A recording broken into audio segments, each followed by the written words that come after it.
ओम सहनावतु सहनौ भुनक्तु सह वीर्यं करवावहै तेजस्विनावधीतमस्तु मा विद्विषावहै। ओम शांति शांति शांति। ब्रह्मानंदं परमसुखदं केवलं ज्ञानमूर्तिं द्वन्द्वातीतं गगनसदृशं तत्त्वमस्यादिलक्ष्यम् एकं नित्यं विमलमचलं सर्वधी साक्षिभूतं भावातीतं त्रिगुणरहितं सद्गुरुं तं नमामि। प्रातस्मरामि हृदि संस्फुरदात्मतत्त्वं सच्चित्सुखं परमहंसगतिं तुर्यं यत्स्वप्नजागरसुषुप्तमवैति नित्यं तद्ब्रह्म निष्कलमहं न च भूतसंगः।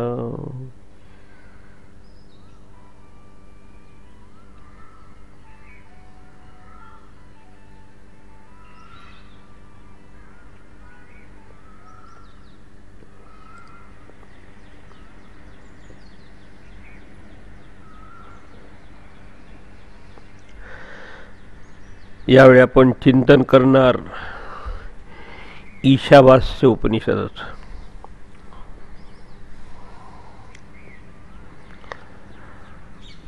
उपनिषद म्हणजेच आत्मविद्या, ब्रह्मविद्या हा एक अर्थ झाला। आणि वेदामध्ये सर्व चारही वेदामध्ये अंतिम भागात हे आलं असल्यामुळं याला वेदांत म्हणतात। ही आपण मागच्या वेळेला प्रस्तावनेत पाहिलं। प्रत्येक ग्रंथाचा अभ्यास चिंतन करून त्यानुसार साधना करण्याचा मुख्य उद्देश असतो।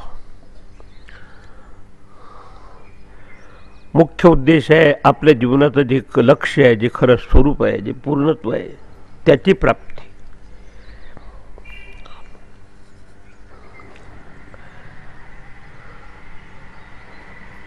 आणि पूर्ण वस्तूची प्राप्ती काहीतरी करून होत नाही,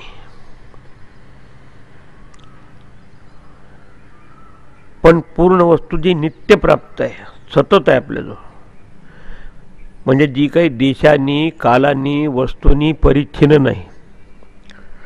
संसारातली कुठली वस्तू एक तर देशांनी परिच्छिन्न असते, म्हणजे इथे आहे तर तिथे नाही, किंवा इथे नाही तर तिथे असेल असे असू शकेल। कालानी परिच्छिन्न असते, म्हणजे आज आहे तर उद्या नाही, किंवा आज नाही तर उद्या मिळेल अशी असू शकते। वस्तूंनी परिच्छिन्न म्हणजे त्याच्या गुणधर्माच्या दृष्टीने त्यात भेद असू शकतात, छोटा मोठा काळा गोरा सगळा, किंवा प्रत्येकाचे असे गुणधर्म वेगळे असतात। अशा तिन्ही गोष्टी त्या सत्याला परमात्मा स्वरूपाला लागू पडत नाही। आणि अशा पूर्ण वस्तूच्या प्राप्तीचं जर आपल्याला पूर्ण समाधान मिळत असेल तर त्याच्या प्राप्तीचं प्रमाण काय, त्याचा उपाय काय? तिथे भाष्यकारांनी एका ठिकाणी म्हणतात की त्याची प्राप्ती केवळ कर्मानी बाकीच्या उपासनेने होत नाही, थोडक्यात करून होत नाही, पण जाणूनच त्याची प्राप्ती होते। आपण आहे तसं समजून। आणि ह्या ईशावास्य उपनिषदाचं भाष्य लिहित असताना शंकराचार्यांनी एका ठिकाणी निर्देशित केलं की ज्याला आपण अनित्य म्हणतो किंवा अपूर्ण म्हणतो, त्याचा स्वभाव काय असतो, त्या सांगितलं त्याला चार गोष्टी लागू पडतात।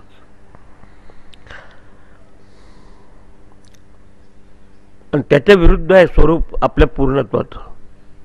पहिली गोष्ट म्हणजे जगात कुठलीही गोष्ट जी अनित्य आहे, फायनाईट आहे, देशांनी कालांनी परिच्छिन्न आहे, तीच गोष्ट फक्त प्राप्य असू शकते। प्राप्य म्हणजे मिळवायची, आज नाही तर उद्या मिळवा, पण अशी असते।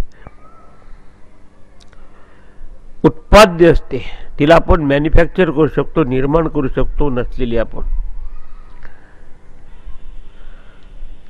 तसं सोनं हे नित्य प्राप्त आहे, पण सोन्याला आपण अलंकार किंवा आकार दिले, अंगठी बांगडी चेन असं आपण निर्माण करू शकतो। उत्पाद्य आहे आपल्या प्रयत्नांनी। त्यांचं जे उत्पाद्य आहे ते विकारवान निघालं म्हणून विकार्य आहे. जे नित्यप्राप्त नव्हे पण प्राप्य आहे टू बी गेन. आज नाही तर उद्या मिळेल, इथे नाही तर तिथे मिळेल. कारण आधीच तुम्हाला सांगितलं की इथे तिथे आज उद्या हा प्रश्न सत्याशी लागू पडत नाही. म्हणून मग प्राप्य आहे, उत्पाद्य आहे, तिसरं विकार्य आहे आणि संस्कार आहे. चार गोष्टी लावल्या त्यांनी त्यात.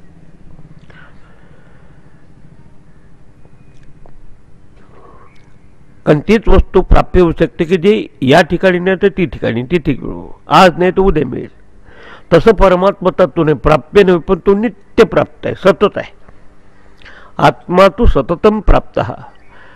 अप्राप्त वद विद्या. शंकराचार्य म्हणतात की आत्मा हे आपल्यामध्ये असलेले हे आत्मतत्व सतत प्राप्त आहे, आपल्यामध्ये आहेच. आपल्याला अप्राप्तासारखं का वाटतं? अविद्या म्हणजे त्याच्याबाबतची जाणीव नसल्यामुळं. म्हणून प्राप्य आहे बाकीच्या सगळ्या जगतातली वस्तू. कारण त्याच्या संदर्भात ईशावास्य काय सांगणार, ईश्वर काय, परमात्मा काय सांगणार आहे. या जगत म्हणजे गच्छती ती जगत, परिवर्तनशील जे आहे त्यानंतर जगत. तो उत्पाद्य नव्हे.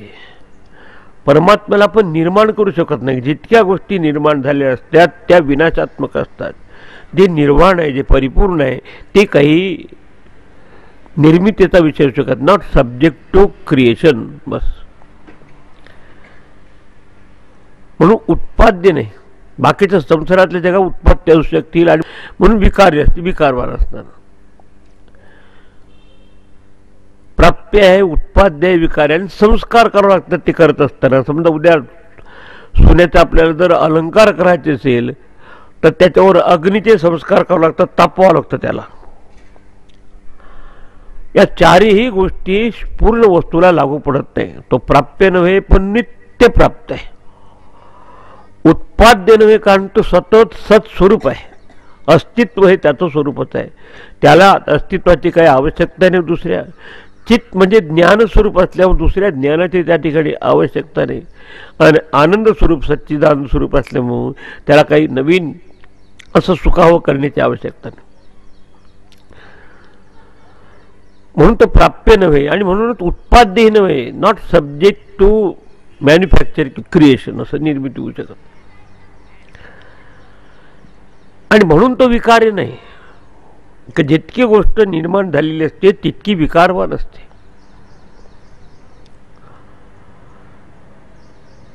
आणि ह्या तीन गोष्टी नसल्यामुळे त्याच्यावर काही संस्कार करण्याची आवश्यकता नाही. जसं तापवायचं किंवा त्याला रंग द्यायचा किंवा काही असं काही करायचं असेल तर आपल्या कपड्याला आपण संस्कार करतो, रंग होतो, हिरवा, पिवळा, तांबडा.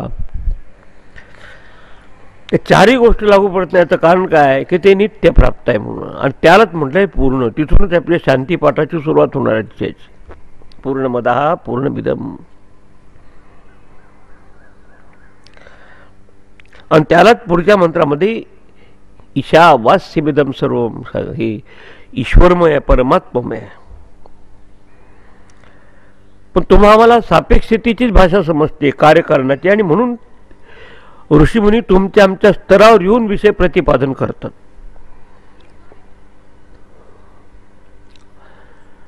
वास्तवतः हाच प्रतिपाद्य विषय सगळ्या उपनिषदाचा आहे, पूर्णत्व. कारण तिथेच माणसाचं पूर्ण समाधान मिळू शकतं. पैशाने माणसाला सुख मिळतं, पण जोपर्यंत आपल्याला धन लाभ आहे तोपर्यंत सुख राहतो. उद्या नाही झाला तर दुःखात रूपांतर होतं. मुलाबाळावर आपण अवलंबून राहून आपल्याला सुख मिळतं, ते नाकारलं नाही ऋषींनी. पण त्यात काही वियोग झाला किंवा त्यात काही विक्षेप झाला तर दुःखाचं कारण होऊ शकतं. धनाने आणि पैशाने आपल्याला धनीनं किंवा प्रजा किंवा कर्म ना, कर्माने आपल्याला अधिकच अधिकम फल मिळू शकतो खूप. पण किती दिवस करणार कर्म तरी तुम्ही? अच्छा, धार्मिकतेने कर्म करावं तर जास्तीत जास्त तुम्हाला स्वर्गलोकाची प्राप्ती होते. मग स्वर्गाची अवस्था देखील कायमची नव्हे. क्षीणे पुण्य मर्त्यलोक विषयी.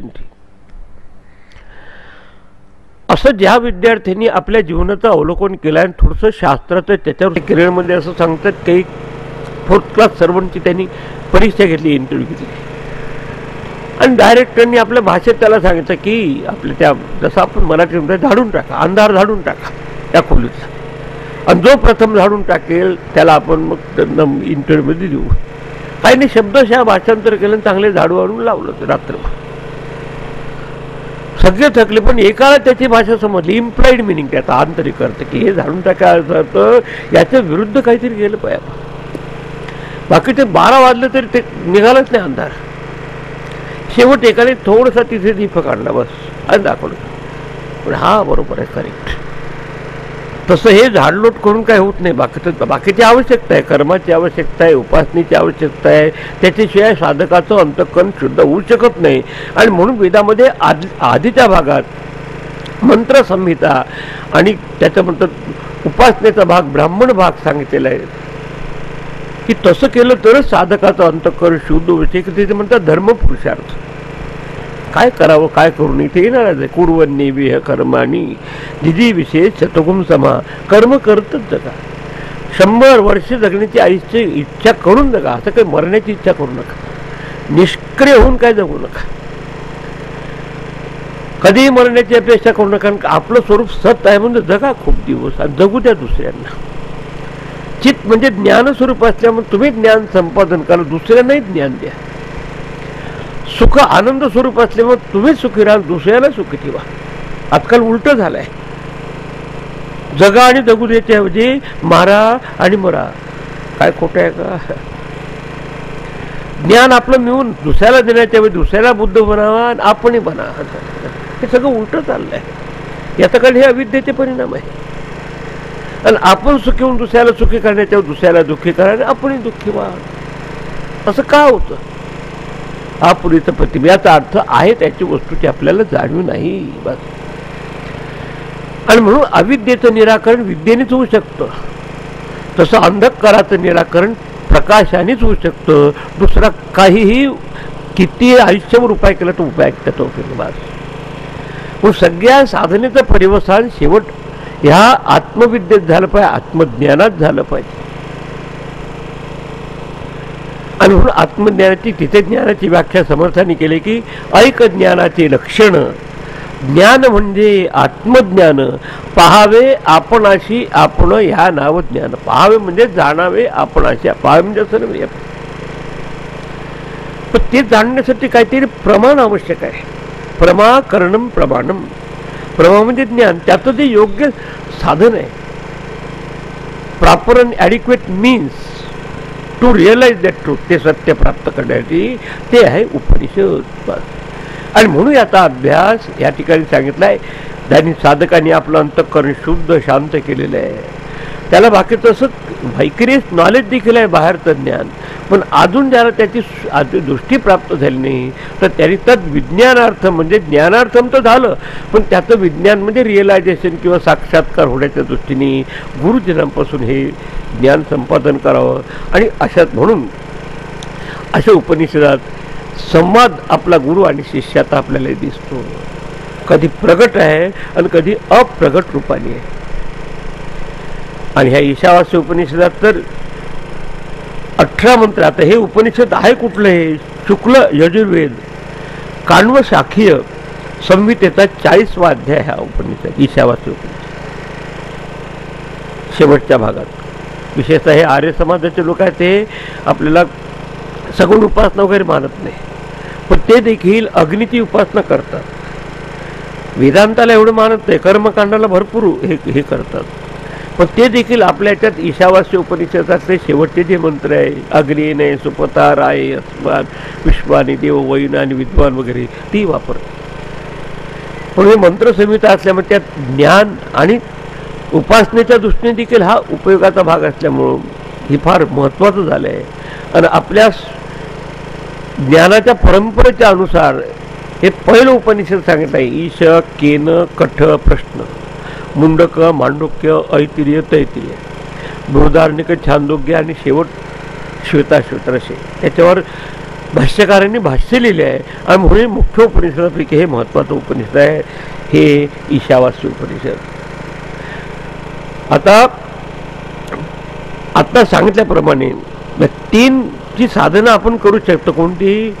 अर्थार्जन, त्याचा उपभोग घेणं आणि कार्य आणि अकार्याची व्यवस्था देखील आपल्याला होऊ शकेल. सर्वसाधारण माणसं जर पाहिले ज्याच्यावर शास्त्राचे संस्कार नाही, काही उपासना करत नाही, ते दोन पुरुषार्थ फक्त करतात, अर्थपुरुषार्थ आणि कामपुरुषार्थ. तसे तर जनावरं देखील करतात अर्थपुरुषार्थ. कुत्र्याला जर आपण सकाळी ब्रेड दिली तर संध्याकाळी तो ठेवून बँकेत ठेवण्याचे नंतर खातो. आपण आपली व्यवस्था करून ठेवतो आत्ता, नाही तर जरा पुढच्याच आपल्या 10 वर्षांनी परिणाम. अर्थपुरुषार्थ माणूस सगळेच करतो. कामपुरुषार्थ कुत्रा आणि कुत्री किंवा बाकीचा आणखी उपभोग माणूस घेतच असतो, तेही करतो. पण त्याला धर्मपुरुषार्थ बाकी त्याच्याकडून अपेक्षित नाही जनावराकडून, कारण त्याला बुद्धी नसते, विचार नसतात. त्याला पण सांगू शकत नाही की रस्त्याने जात असताना डावीकडून चला उजवीकडून चालू नका. तसंच काय कर्तव्य काय अकर्तव्य त्याला आपण तेच फक्त त्या सेंटिमेंट म्हणजे भावनेनुसार ते वागत असतात जनावर. पण मनुष्य योनीच अशी आहे की ज्याला धर्म पुरुषार्थ लागू पडतो की हे करा आणि हे करू नका. नियतम कुरु कर्मत्वम कर्म ज्यायो हे कर्मणा. नित्य कर्म केलं पाहिजे साधकांनी, जोपर्यंत त्याला अंतःकरण शुद्ध होत नाही तोपर्यंत. नैमित्तिक कर्मही त्यांनी केलं पाहिजे ईश्वरार्पण बुद्धीने. निषिद्ध कर्म त्यांनी सोडावं आणि काम्य कर्माच्याही मागे लागू नये. अशात आपल्याच्यात कर्माच्या बाबतीत अशा साधनेचे निर्देशन केलेले आहे. तर हे संपूर्ण ज्यांनी केलेलं आहे आणि त्याच्या अंतःकरणाची शुद्धी आणि शांती होऊन आता त्याच्यात ही जिज्ञासा आहे की एवढं जर जग परिवर्तित होत आहे तर त्याच्यामागे काही परिवर्तन रहित अधिष्ठान सबस्ट्रॅटम असलंच पाहिजे. कारण हा नियम आहे जीवनाचा की कुठलंही परिवर्तन होत असेल तर त्याच्यामागे अपरिवर्तनशील काहीतरी अधिष्ठान असलंच पाहिजे. उद्या सोन्याची अंगठी बांगडी चेन इयरिंग काही होत असेल पण सोनं ते कधीही परिवर्तित होत नाही, ते नक्कीच असलं पाहिजे. सोन्याचं लेणं होईल पण सोनं काही बदलत नाही. सोने लेणे होऊन घडे परी त्याचे सोनेपण न मोडे. मातीचे भांडे जरी करत असेल तर मृत वस्तू म्हणजे माती असणं आवश्यक आहे, ती परिवर्तन रहित आहे पण त्याच्यावर आकार बदलू शकतो. तसंही संपूर्ण जग नामरूपात्मक जगत तिथूनच सुरुवात करणार आहे. ते जर निर्माण झालं तर त्याच्यामागे असं काही निर्माण ज्याच्यापासून होतं ते मुख्य कारण असलं पाहिजे, तो म्हणजे परमात्मा. जो अस्तित्व स्वरूप आहे सत, जो ज्ञान स्वरूप आहे तो चित्त आणि जो सुख स्वरूप आहे तो आनंद स्वरूप असलेला परमात्मा हा सगळ्याचं अधिष्ठान असल्याशिवाय त्याच्यावर हा आभास होऊ शकत. आता एक नियम आणखी लक्षात ठेवतो, कारण तिथूनच सुरुवात होणार आहे उपनिषदाची पहिली. आणि या उपनिषदाचं वैशिष्ट्य असं आहे की जीवनाचं केवळ पूर्णत्व हे लक्ष सांगून थांबत नाही, पण त्या लक्ष्यापर्यंत साधकांनी कशी वाटचाल करावी, काय साधना करावी, विशेषतः कर्म आणि संन्यास या बाबतीत. काय कर्म प्रवृत्ती की निवृत्ती हाही विषय ईशावाच्यात आलाय. तसं उपासना करायची असेल तर सगुण की निर्गुण पुढे येणार आहे बरोबर. तर हे सांगत असताना विद्यार्थीची जिज्ञासूची भूमिका लक्षात घेऊन की तो या ठिकाणी फक्त जग ऑब्झर्व करत आहे. जगाचं अवलोकन केल्यानंतर कोणालाही विचार येतो की एवढं जर जग निर्माण झालं तर त्याच्यामागे कोणतरी निर्माता असलाच पाहिजे, काहीतरी कारण असलंच पाहिजे. मग त्याला हीच बुद्धीची भाषा समजते. आणि म्हणून जरी त्या परमात्म तत्वात कार्यकारण भाव नसला तरी तिथून सुरुवात करतात की हे जे आहे हे प्रगट झालेले हे त्याचं कार्य आणि ज्याच्यापासून प्रगट झालं ते कारण. प्रत्येक कार्याला कारण असतं, त्यालाही कारण असतं, पण एक कारण असं आहे की जे सगळ्याचं कारण आहे, ज्याला दुसरं काही कारण नाही, पण जे विनाकारण नाही ते आहे परमात्मा तत्व. ईशावास्यमिदं सर्वं. एवढ्यासाठी की तो विद्यार्थी आहे तो सगळं त्याला बाकीचं सगळं समजतं, पण या जगताच्या संदर्भात ज्याच्यामुळे सगळं निर्मिती झाली तर त्याचं उगमस्थान काय, त्याचं मुख्य कारण काय हे लक्षात येत नाही. आणि म्हणून तुम्हाला दिसेल की हा शांती मंत्र सांगत असताना त्याचं निर्देशन निघालंय पूर्णमदः पूर्ण, अदहा पूर्णम, ते पूर्ण आहे आणि हे पूर्ण आहे. कारणरूप पूर्ण आहे, कार्यरूप पूर्ण आहे. तेही तुम्हाला समजणार नाही एकदम त्याचा विचार केल्याशिवाय. आजकालचे विशेषतः काही नास्तिक असतात किंवा ज्याच्यावर त्याचा विश्वास नसतो त्याला त्याच भाषेत तुम्हाला बोलावं लागतं. किती सायंटिफिक माइंडेड माणूस असला आणि तो जर म्हणत असेल माझा देवावर विश्वास नाही तर त्याला फक्त एवढा प्रश्न विचारायचा की तू जर सायन्स जाणतो तर सायन्समध्ये एक नियम मान्य केला कोणता की जेव्हा जेव्हा कार्य असतं तेव्हा त्याला कारण असलंच पाहिजे. मुलगा आहे तर त्याला आई वडील असलेच पाहिजे. एक झाला. आणखी दुसरं कुठले उदाहरण घ्या. उद्या एखादं कापड जर असेल तर त्याच्या मागे कॉटन किंवा कापूस असलाच पाहिजे. मृत भांड केलं, मातीचं भांड केलं असेल तर त्याच्या मागे कोणी रांजण म्हणणार, कोणी सुरे म्हणणार, कोणी मडकं म्हणणार, पण ते माती असलीच पाहिजे. एक पहिला नियम त्याला मान्य होणार की जेव्हा जेव्हा कार्य दिसतं तेव्हा कारण असलंच पाहिजे. सिद्धांत नियम नंबर 1. त्याच्या बाबत कोणीही नाकारू शकत नाही विचार करणं. दुसरं, कार्य जेव्हा कारणापासून निष्पन्न होत असतं तर ते कार्य कारणापासून वेगळं राहू शकत नाही. आता कुठले उदाहरण घ्या तुम्ही एखादं की सोन्याची अंगठी, बांगडी, चेन जर निर्माण होत असेल तर ती सोन्यापासून वेगळी राहू शकत नाही. आकार वेगवेगळे होऊ शकतात. आज चेन आहे तर उद्या अंगठी केली, उद्या वितरून काही करू शकतात. म्हणजे नामरूप बदलत असतात, पण त्याच्यामध्ये जे कंटेंट आहे तेच असतं. आता दुसरा सिद्धांत आता लागला ऋषीमुनींना आणि त्याच्या भाषेत मग विद्यार्थ्याला सांगत आहे की दुसरा लॉ असा आहे याचा मॅनिफेस्टोचा प्रकटनाचा की कार्य कारणापासून निष्पन्न झालं असताना कार्य हे कारणापासून वेगळं राहू शकत नाही. Effect cannot remain other than the cause. हे दुसरी, कारण आजच्या पुरांच्या भाषेत बोलू लागते ते एकदम मानतच नाही ती. तिसरी गोष्ट, त्या कार्यामधून जर कार्य वजा केलं, हेच एकच उदाहरण घेऊ आपण सोन्याचं किंवा आपल्याला एखादं लाटा आणि पाण्याचं. तर लाट हे कार्य आहे आणि पाणी त्याचं कारण आहे मुख्य, कारण पाणीच नसेल तर लाट राहू शकत नाही. पाणी जर लाटेतनं काढून टाकलं तर लाटेला काही अस्तित्वच नाही. अंगठी बांगडी चेन मधून जर आपण सोनं वजा केलं तर अंगठी बांगडीला काय अस्तित्व आहे का? नाही. म्हणजे तिसरा नियम त्यांच्या हाताशी लागला विचार करत असताना जेव्हा ते अंतर्मुख होऊन स्वरूपाच्या स्थितीला गेले तेव्हा की एक कारण असं आहे की जे कशावर अवलंबून राहत नाही.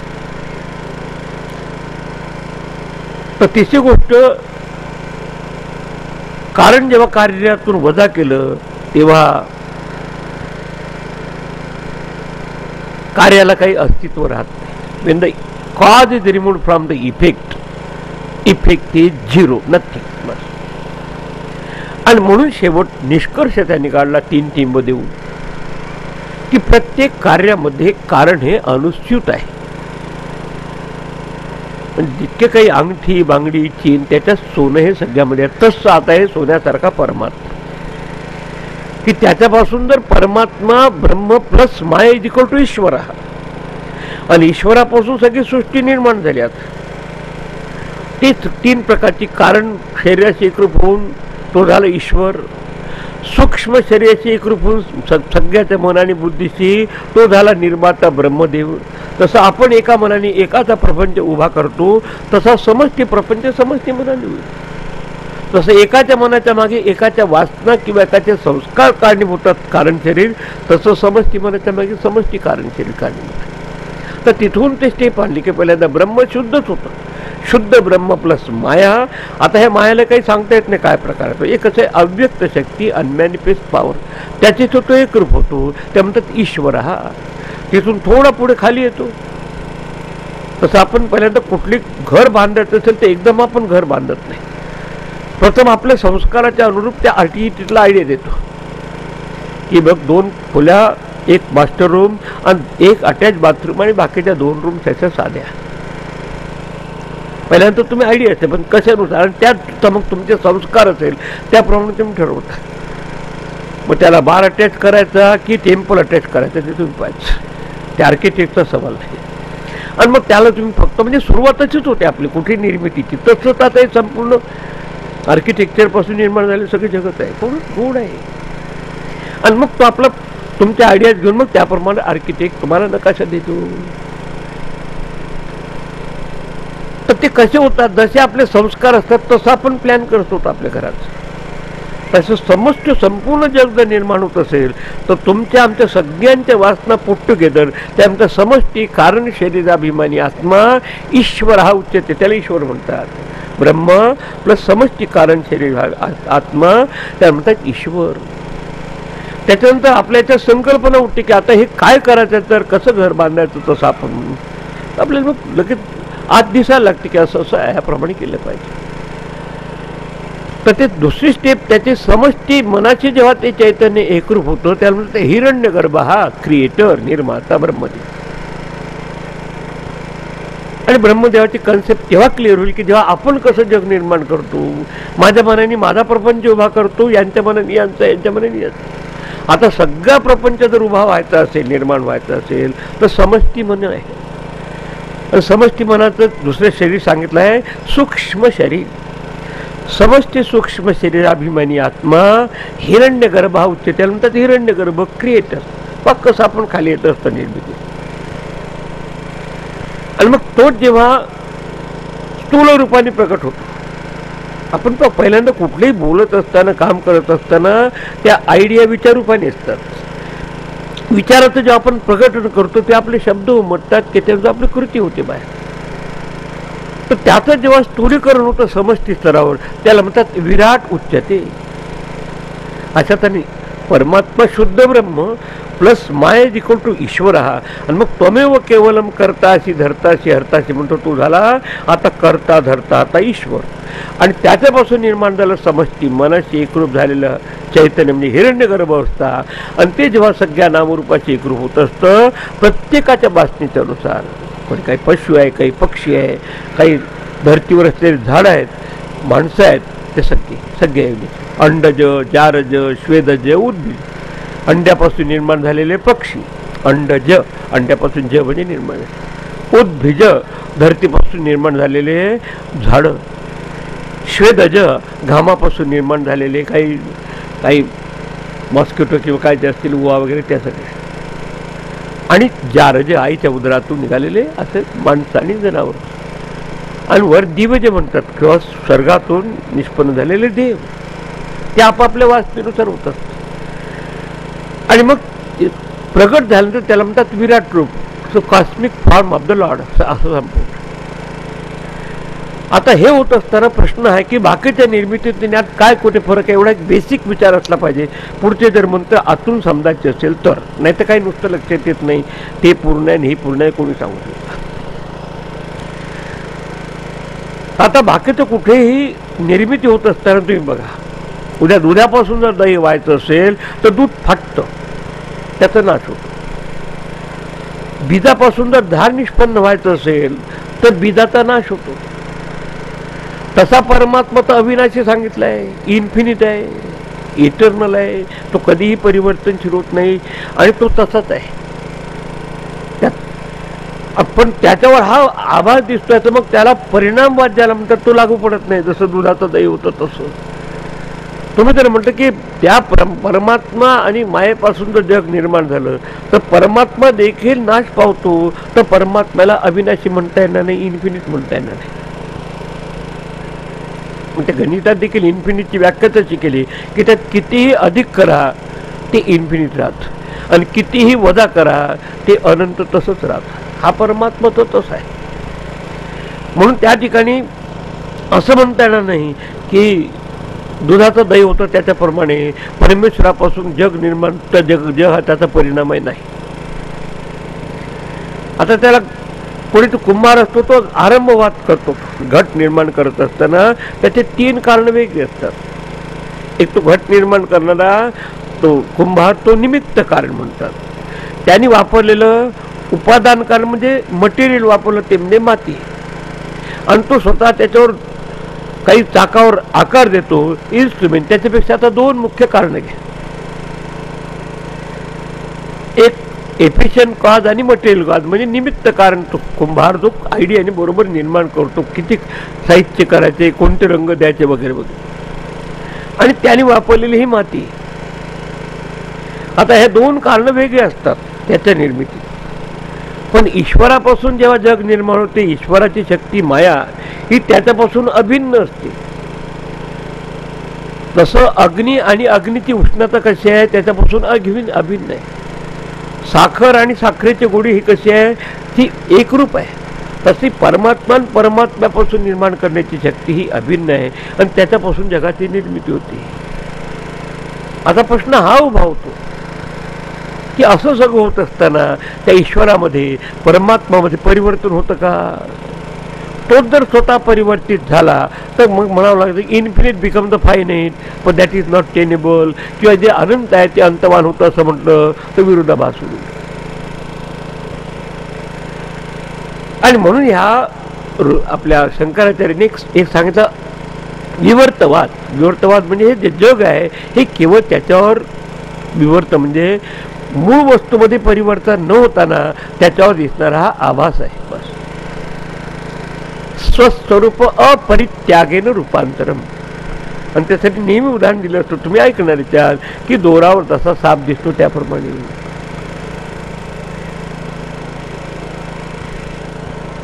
किंवा कधी कधी आपण मृगजळ पाहतो, खऱ्या अर्थाने ते पाणीच असतं, त्यात आपलं मृगजळ असतं पण ते असं खरं नसतं त्यात. तर तसं हे मनात व्यक्तिगतपणे जसा व्यक्तिगत संसार आपण प्रोजेक्ट करतो तसं समष्टीपणे समष्टी जगाची प्रोजेक्ट. पण हे होत असताना मूळ वस्तूमध्ये काहीही फरक पडत नाही, सत्यामध्ये काय बघत. म्हणून हे जग हे त्याचा विवर्त आहे. विवर्त म्हणजे त्याच्यावर दिसणारा केवळ आभास आहे एवढं सांगितलं. तसं लाटा आहे फक्त विवर्त आहे, वर दिसणार आहे फक्त, पाण्याला काही फरक पडत नाही.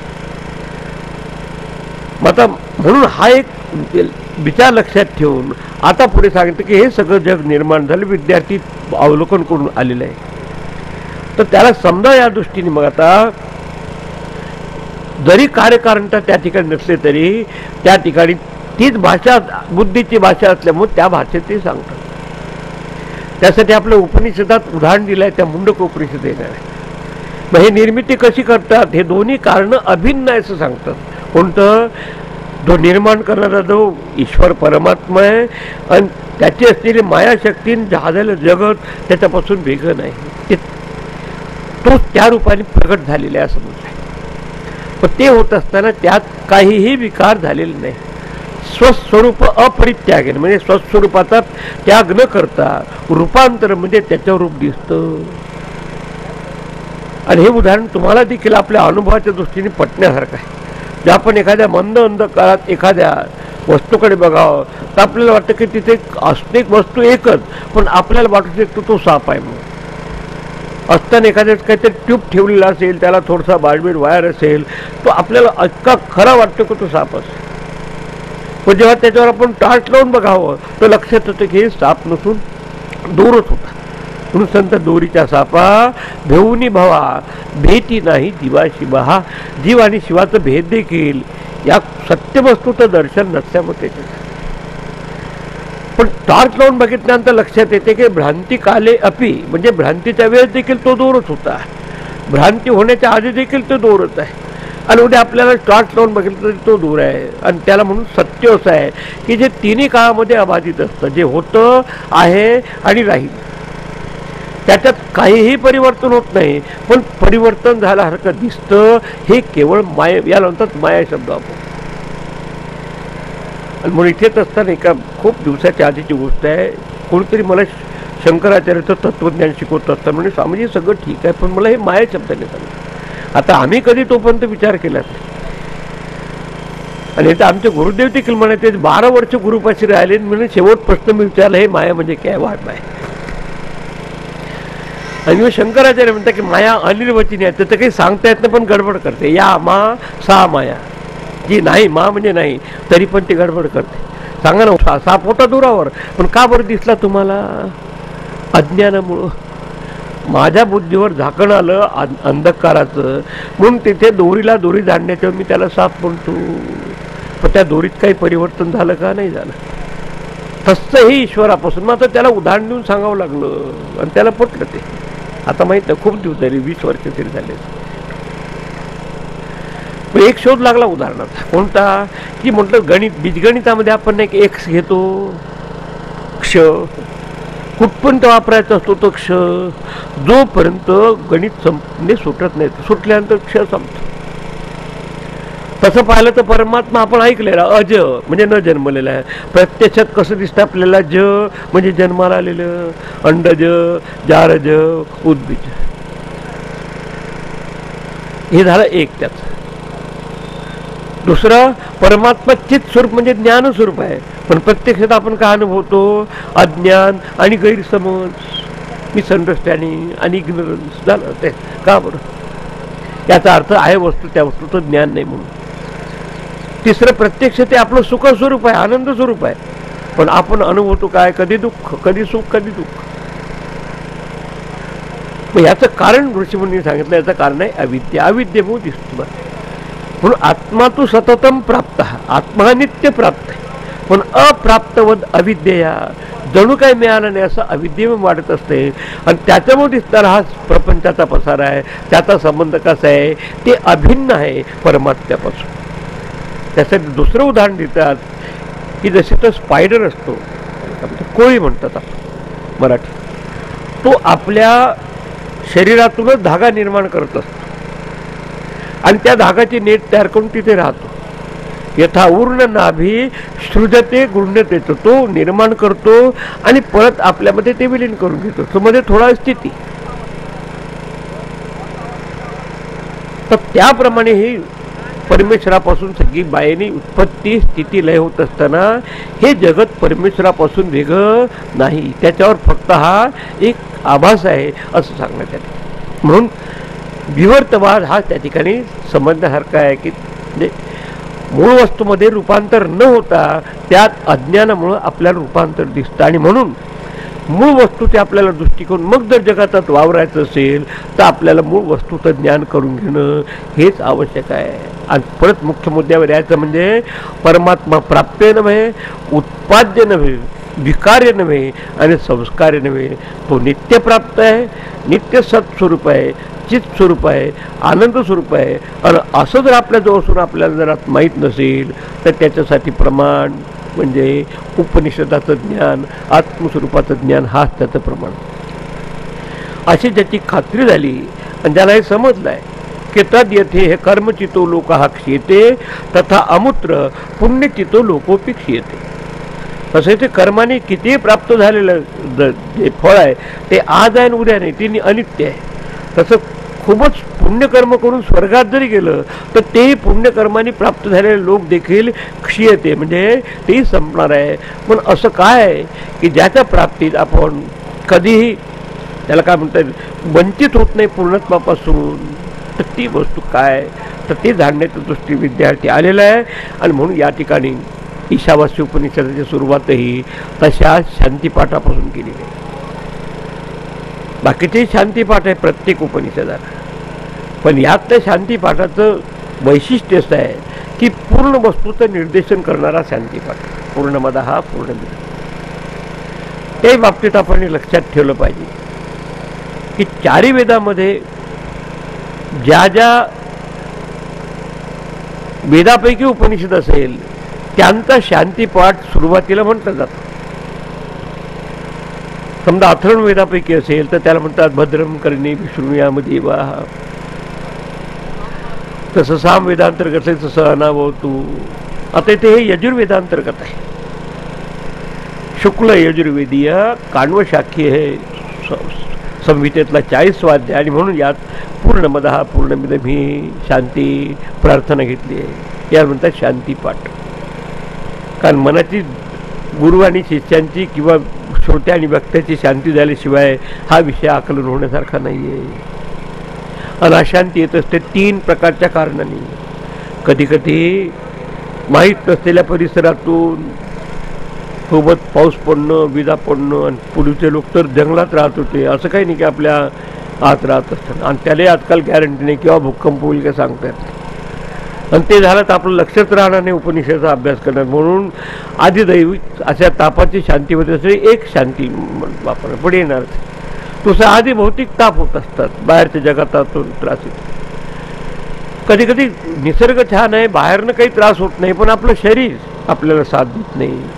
मनोभाव आपला श्रद्धेचा नसतो, आध्यात्मिकता, हे तिन्हीचं शमन व्हावं. आणि आपलं ब्रह्मविद्याचं अध्यापन म्हणजे शिकवणं आणि अध्ययन म्हणजे शिकणं दोन्ही फलीभूत व्हावं यासाठी शांतिपाठ या ठिकाणी म्हटलं जातो. सुरुवातीला वर्गाच्या सुरुवात चांगली व्हावी म्हणून मंगलमय, आणि वर्गाचा शेवट व्हावा म्हणून अशा 2दा पाठ शांतिपाठ म्हणण्याची पद्धती तिथं आपण सुरुवात करणं. दुसरी गोष्ट ईशावास्य उपनिषद खूपच महत्त्वाचं थोडक्यात सांगणारे 18 मंत्रात आहे. 18वा आकडा पूर्णत्वाचं निर्देशन करणार आहे. 18 पर्व महाभारताची, 18 अध्याय गीतेची, तिथं तसा तर त्या ठिकाणी स्थितप्रज्ञाचे लक्षणं देखील 18 अध्याय 18 श्लोकात सांगितले. तसं त्याला 18 अध्यायात 18 श्लोकात फिट केले आणि त्यात गुरुदेवाने छान निर्देशन केले. त्यात 7 विचार तरंगामध्ये हा संपूर्ण उपनिषद आपल्याला सांगितले. आणि त्याचं वैशिष्ट्य असं आहे की गीतेला देखील ह्या 2 निष्ठा जर कुठून मिळाल्या असेल, कोणती ज्ञानयोगनिष्ठा आणि कर्मयोगनिष्ठा, त्याचं उगमस्थान तुम्हाला या ईशावास्य उपनिषदात दिसणार आहे. तर त्याबाबत आपण नंतर विचार करू. यात काय सांगितलं आहे ते उद्याच्या प्रस्तावनेत. पण आज आपण शांतीपाठापासून याचा एक छोटासा प्रारंभ करूया.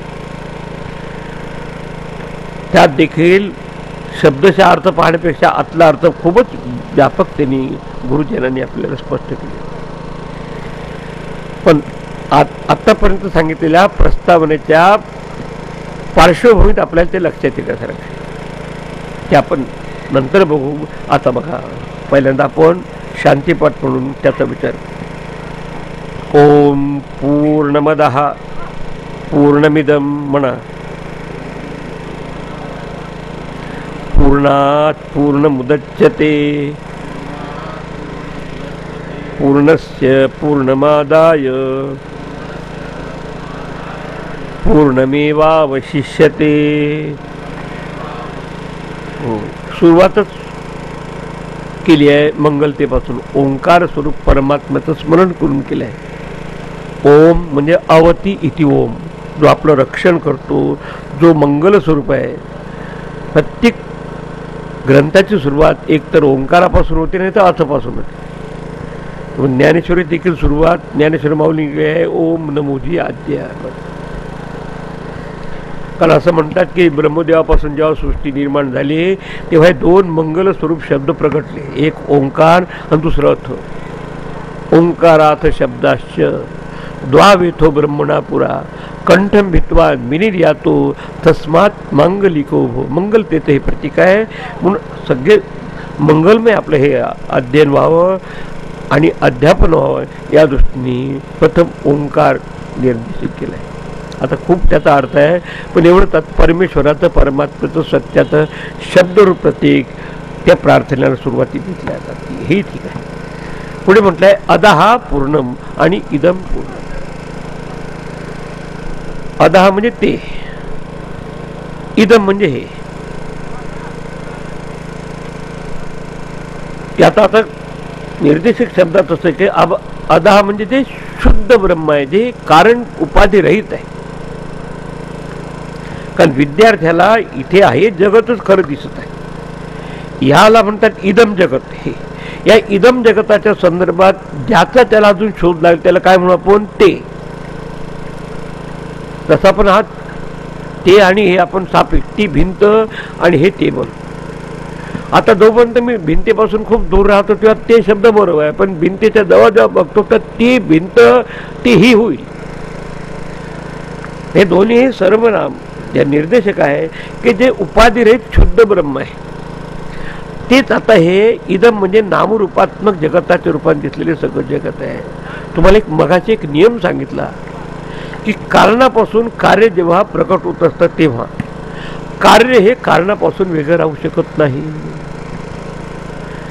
म्हणून ज्या अधिष्ठानावर हे नामरूपात्मक जगत दिसत आहे हे नामरूपात्मक जगत त्या अधिष्ठानापासून वेगळं नाही.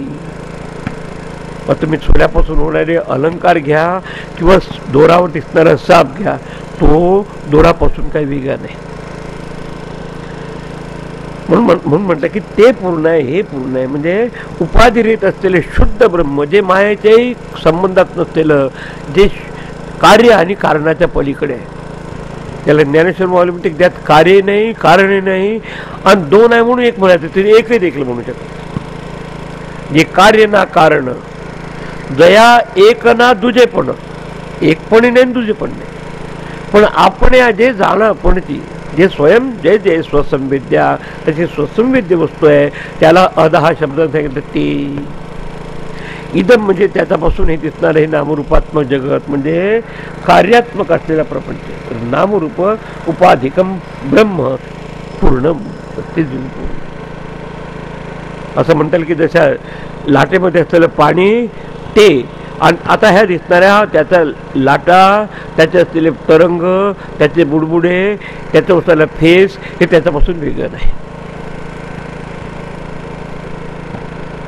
दुसरं इथपर्यंत ठीक आहे समजायला आपल्याला, पण पुढचं जर आहे पूर्णात पूर्ण मुदत ते पूर्णातून पूर्ण निघतं. काही लोकांनी पुरणपोळी खाताना ते सांगितलं की आता पूर्णातून पूर्ण म्हणजे ते आधी तुम्हाला ते वाक्य सांगून दिले. आता पूर्ण वस्तू ती की जे प्राप्य नव्हे, उत्पाद्य नव्हे, विकार नव्हे, संस्कार नव्हे, पण ते सतत नित्य प्राप्त. आता त्या नित्य पूर्ण वस्तूपासून हे पूर्ण उत्पन्न होतं म्हणजे काय प्रकार आहे? पूर्णापासून म्हणजे त्या कारण उपाधी रूप असलेल्या ब्रह्मापासून, म्हणजे ज्याला ईश्वर म्हणतात. ब्रह्म प्लस माया इज इक्वल टू ईश्वर. ब्रह्म प्लस अविद्या माया इज इक्वल टू जीव.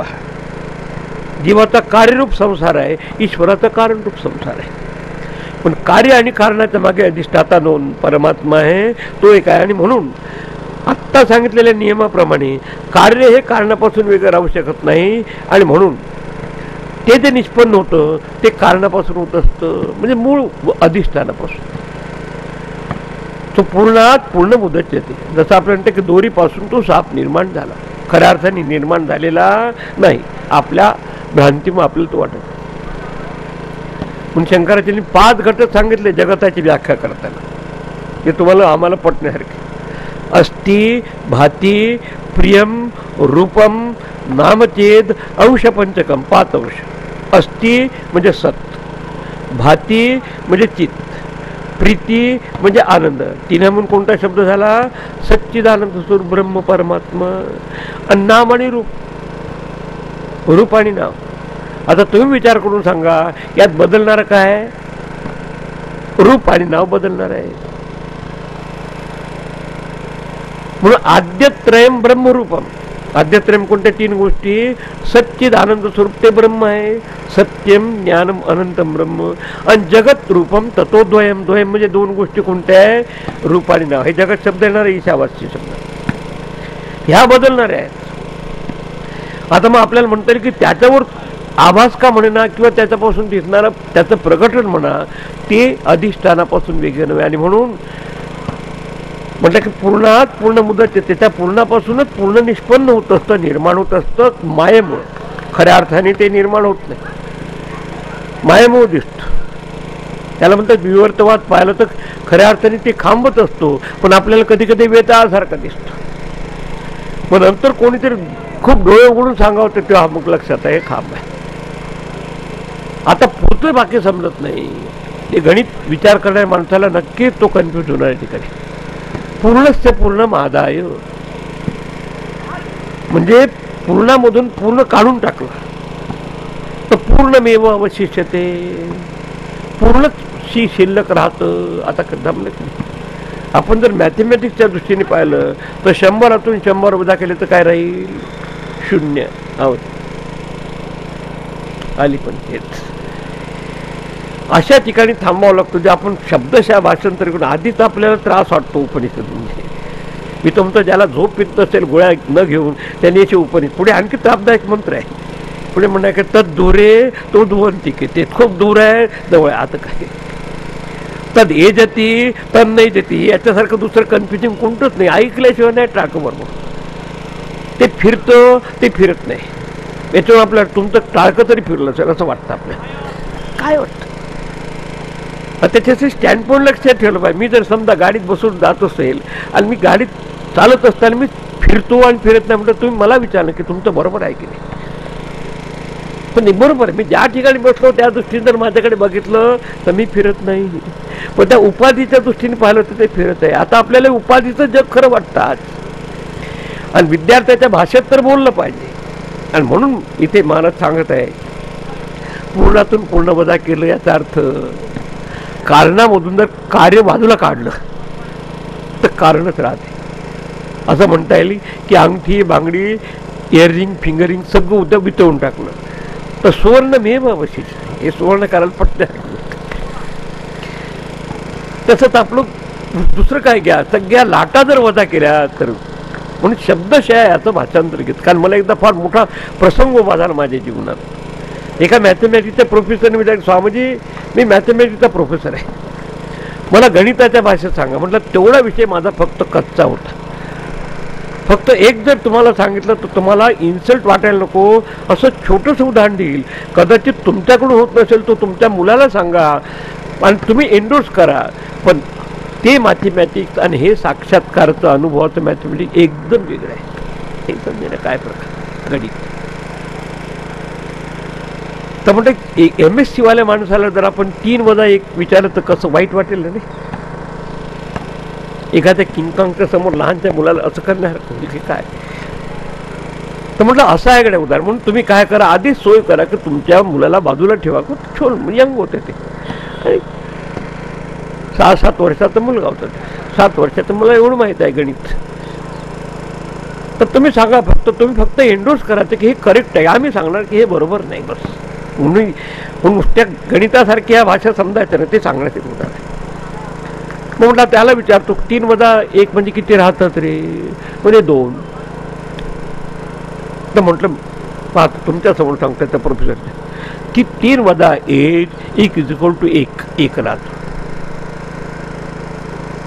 इतकं माझ्याकडे शंकेने पाहिलं की स्वामीजीला एवढं सोपं मॅथमॅटिक्स नाही. ठीक, कोणी म्हणणार की 3 मधून 1 गेला तर 2 राहिले. पण वेदांत म्हणतो की 3 मधून 1 गेला तर 1च राहतं. आता कसं. मग उदाहरण दिल्यानंतर सांगितलं. कारण अनुभवाचा विषय तो फक्त कितीही उपमा देऊन नाही पण दृष्टांत म्हणतात. तुम्ही आरशाच्या समोर उभे राहा. आता आरशामध्ये आरसा प्लस तुमची प्रतिमान तुम्ही झालं. आरशाला वजा करा. एकमेव अवशिष्यते, एक वस्तू झालं. किंवा तुम्ही स्वतः बाजूला का, म्हणजे हा अहंकाराला बाजूला मनासहित काय शुद्ध ब्रह्मच आहे. एकती मीपणे नागवले घर ना तरी संसार ब्रह्मरूप. हे ब्रह्मरूपच आहे. आपल्या अहंकारामुळे भिंती तयार केल्या. आपण काय करतो त्याला नाही काढता येत आपल्याला बाजूला. एक आपलं मन बाजूला काढा. मनन उरे मग तेथे काय उरे. ज्ञानेश्वर माऊलीचे एक इतके पॉवरफुल आहे की डायरेक्टली अनुभवाची स्पर्श करते. की जे ते संसार चित्र मटे तो मनोरूप फटू फाटे सरोवर आटे मग प्रतिमा काही. हे संसाराचे चित्र ज्या पडद्यावर मनोरूपी पडद्यावर पडतो तो मनोरूपी पडद्यात बाजूला केला काय होईल. दोन्ही ऑटोमॅटिकली जाईल. म्हणजे पडदाही गेला, फिल्म गेली. फक्त वरचा तो प्रोजेक्टर मध्ये लाईट तो तसाच आहे. समजलं. तसं आहे. सरोवर आटे मग प्रतिमा काही.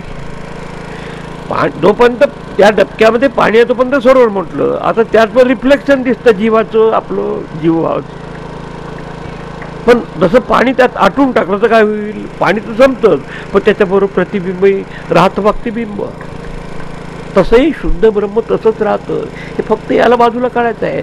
अहंकार अविद्या पूर्णमेव अवशिष्यते असं सांगून झालं. तर म्हणजे जगत कारण परमेश्वर हा परिपूर्ण आहे.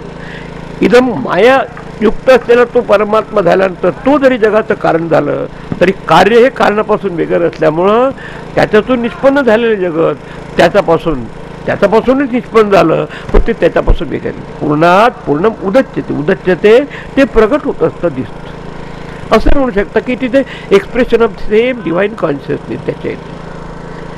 दुसराच प्रश्न आहे की सगळं कार्यकारण म्हणजे जसं नामरूपात्मक जगत सगळं वजा केलं तर नामी आणि रूपी असलेला परमात्मा तो तसाच राहतो. फक्त आधी सापेक्षतेने कार्य संदर्भात आपण कारण म्हटलं. कार्य बाजूला गेलं तर कार्य आणि कारण दोन्ही म्हणता येत नाही. 2 आणि 1 देखील त्याला म्हणता येत नाही. बिलकुल चुप राहावं लागतं. इथपर्यंत राहिलं म्हणून पूर्णस्य पूर्णमादाय म्हणजे हे परमात्मा स्वरूप हे दोन्ही अभिन्न निमित्त उपादान कारण.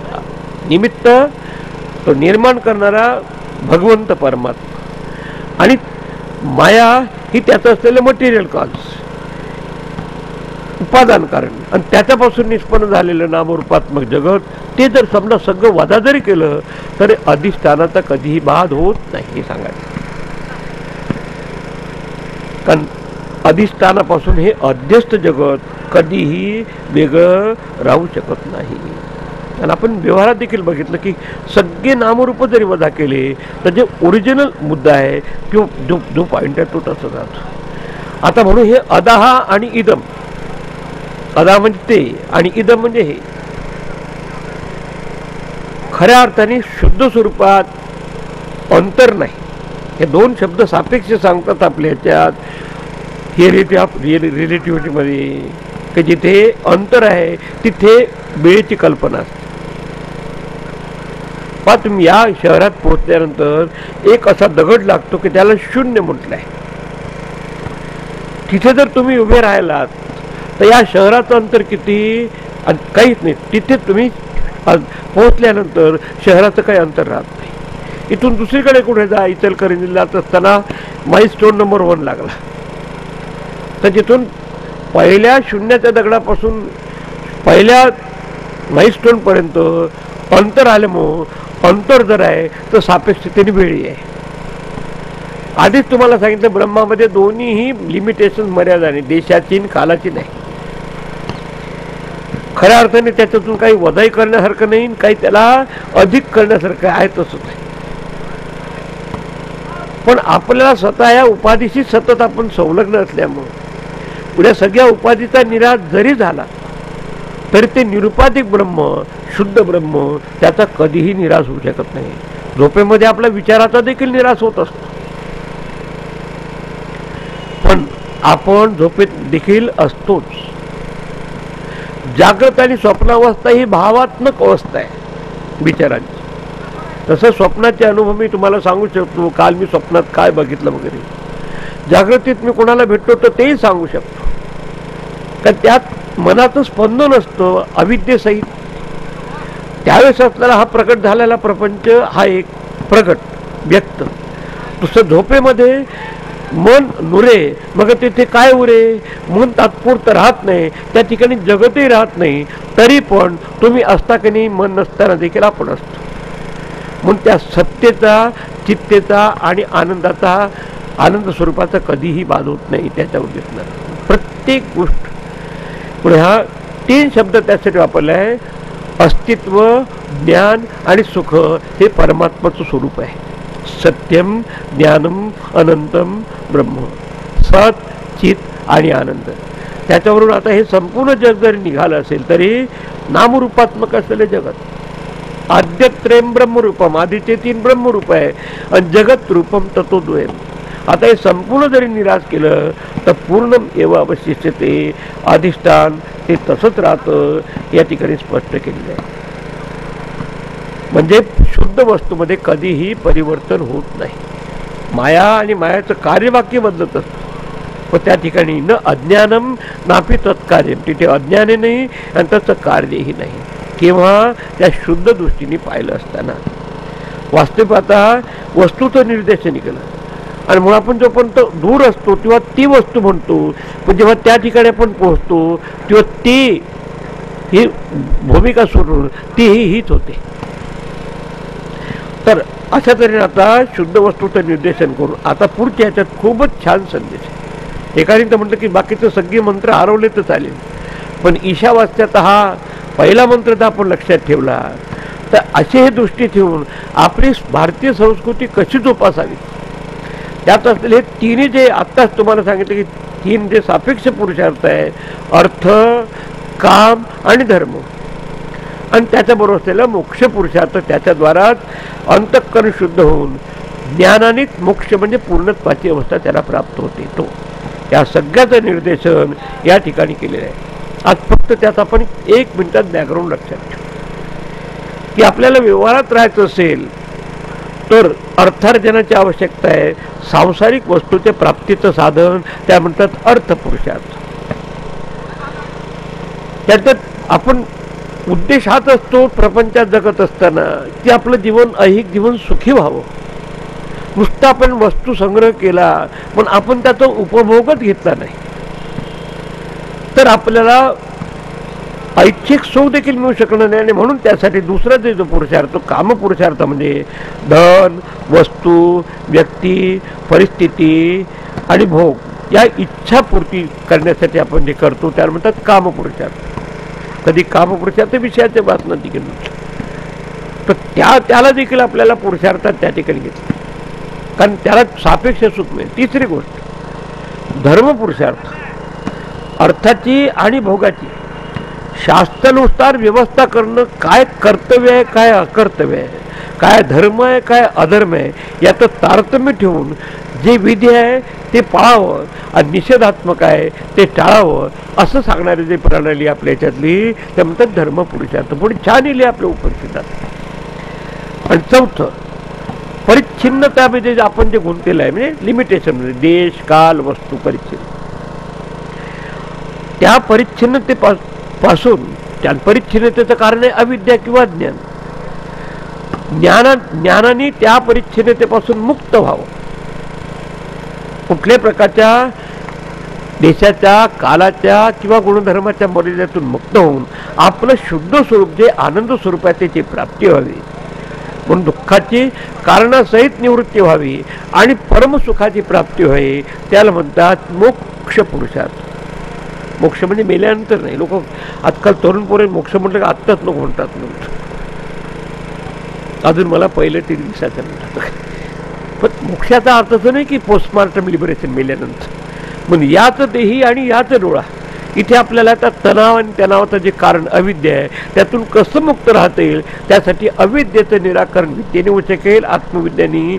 म्हणून आत्मज्ञानाने जे परम आनंदाची प्राप्ती, अविद्या आणि तिच्या कार्याची निवृत्ती हे जास्त समावलेलं आहे, त्या म्हणतात मोक्ष पुरुषार्थ. 4ही गोष्टी किती व्यवस्थित सांगितल्या आहे ते आपण उद्याच्या प्रवचनाचा विषय घेऊया. आज एवढ्याच्याच थांबू. उपनिषद खूपच आमच्या गुरुज्यांनी आणि त्याच्या 7 विचारात त्यांनी विभाजन केलं. इतकं सिस्टमॅटिक केलं आहे स्वामी चिन्मयानंदांनी केलं. 18 पॉईंट ते आपण उद्याच्या याच्यात प्रास्ताविकमध्ये बघून आज प्रवेश करणार. आता एकदा परत सगळ्यांनी पूर्णमदः, जसं आता सुरुवात आपण केली शांतीपाठाने, शेवटी त्याच्यापासून ओम पूर्णमदः पूर्णमिदं पूर्णात् पूर्णमुदच्यते पूर्णस्य पूर्णमादाय पूर्णमेवावशिष्यते.